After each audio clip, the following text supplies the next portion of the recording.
You're not losing upper body strength because of your age. The truth is, it has nothing to do with getting older and everything to do with what I'm going to show you. So in this video, you're going to discover 1. The hidden reason men over 40 lose upper body strength. 2. Why you are the cause of your own shoulder problems, which most personal trainers don't even know about. And 3. The first exercise I've used with hundreds of my clients as a starting point to fix this issue. So let's dig in. To get straight to it, the real reason why men over 40 lose their upper body strength is because of poor shoulder, scapular and thoracic mobility. Now, in order for this to make sense, you're going to need to understand this.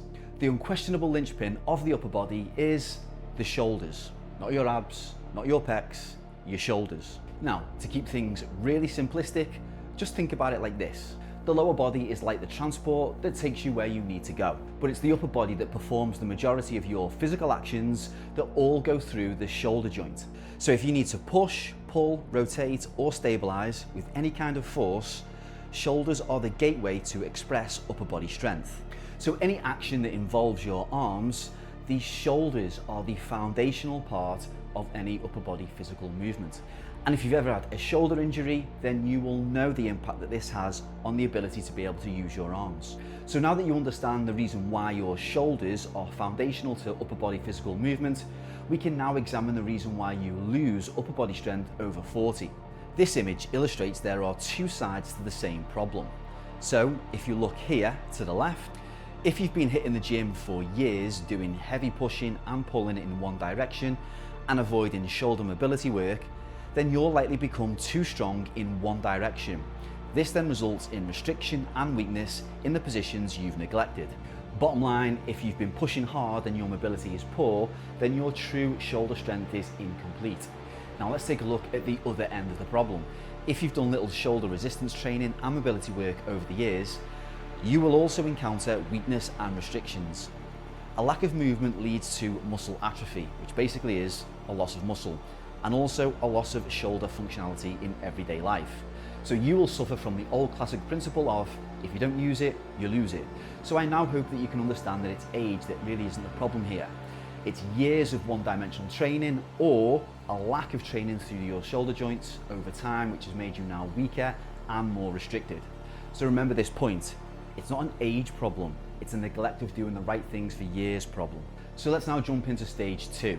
Why you are the cause of your own shoulder problems, which many personal trainers don't even know about. It doesn't matter what side of the problem spectrum that you sit on. Neglecting your shoulder mobility work is the primary cause. And what follows this neglect is suffering more injuries and then the slow decline of your upper body physical capability. And here's how it happens. Most people assume that tight or painful shoulders are a direct shoulder problem. However, you may experience pain or tightness in the shoulders. The cause of shoulder problems can be somewhere else. Good shoulder mobility and strength isn't just about the shoulder joint alone. It also depends on good scapular movement and thoracic mobility. So if the thoracic spine moves well through its degrees of rotation and allows these muscles here, the rhomboids, to then free up scapular motion, which then results in good single arm forceful movements without shoulder pain. Now, if the scapula is restricted in any pathway it needs to travel, then more tension is placed through these 4 small muscles of the shoulder joint, which are the rotator cuff muscles. So whether it's too much tension from overworked lats and pecs over the years and or a lack of shoulder, scapular and thoracic mobility, your shoulder joints will bear the brunt of most of the problems. So let's now look at what we can do about it. Stage 3. The first exercise I've used with hundreds of my clients as a starting point to fix this issue. But before we jump into that, if you're a man in your 40s and you've got stiff aching joints and you want to get fit, athletic and aesthetic, then press the subscribe button because this channel is going to help you. So when we want to improve shoulder mobility and strength, we always want to start by accessing more range of movement first. So let's warm up dynamically before we start the exercise. So first things first, we're going to go into kneeling shoulder extensions. So I want you to find a box or a step. You can even use a chair if you're at home. And what you want to be able to do is to be able to go into further and deeper extension whilst you're in the kneeling position. So this is now going to start to really loosen up the shoulders dynamically. So what we want to do is to be able to move into the stretch and then back out again. We're not going to hold it, we're going to move in and then come straight back out. So if we focus on the points here whereby the thumbs are always pointing up towards the ceiling, hit the stretch, come back out, and you'll start to now loosen off those shoulders. Each rep, you want to just try to move that a little bit further, and you'll find over time is that you'll be able to go lower as you go into the stretch. And so the idea is that you push the chest down towards the ground on each single rep. So now what we're going to do is to move into a different part of the stretch. You're going to stay in the same position. So you're keeping the stretch on the shoulders, you're going to keep in that shoulder extension as much as you possibly can, but now you're going to move into that shoulder press, still whilst making sure that you keep those thumbs pointing upwards towards the ceiling all the way through. Try to maintain a slight arch in the lower back so that helps you stay in more extension, and really focus on squeezing in between the shoulder blades and the back of the arms to be able to lift your elbows up towards the ceiling. Keeping the thumbs pointing up towards the ceiling, I'd like you to now move from one side over then to the other. Try to get the biceps to behind the back of the head as you're staying in that extension and moving over to one side. Again, try to maintain that little bit of an arch in the lower back. That keeps you then into real good extension. And throughout the whole of this, try to relax as much as you possibly can. Even though you won't feel like it, try to relax and breathe. So the next part of this warm-up is to now go into a resistance band shoulder press.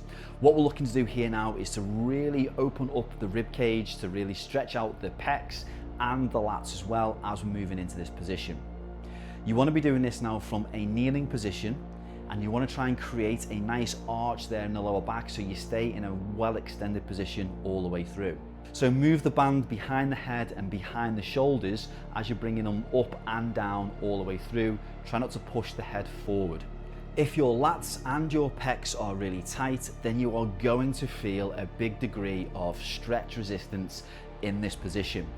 What you're also going to feel as well is quite an aggressive burn in the back of the shoulders as the resistance band is trying to pull you out one way. Okay, so let's jump into the exercise now, which is the extended Y to T in the prone position. So to set up, you're going to lie down onto your front with the dumbbells out in front of you. In relation to a weight, you want to go super light for this one, maybe just 1 or 2 kilos to start with.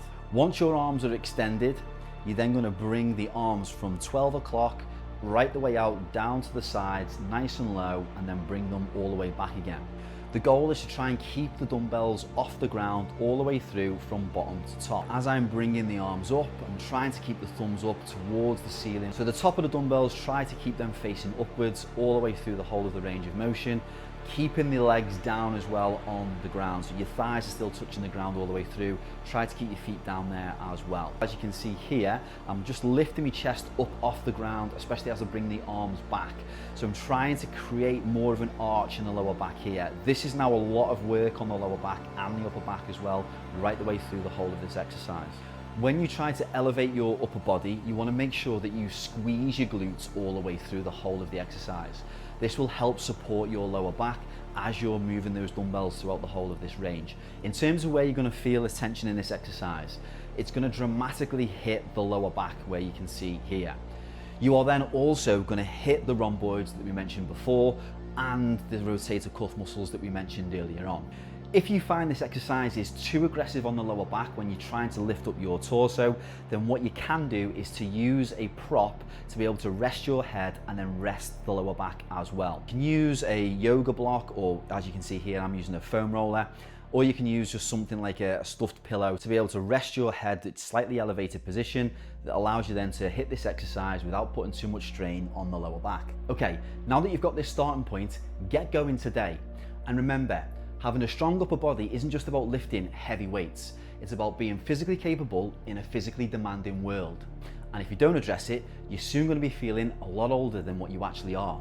And you don't want that. So if you want more support to be able to improve your mobility and strength so you can become fitter, athletic and more aesthetic, then simply comment the word news below and you can access then my weekly newsletter. Or if you wish to inquire about my coaching program, then click on the link below and we can jump on a discovery call to see if my coaching will be a fit for you.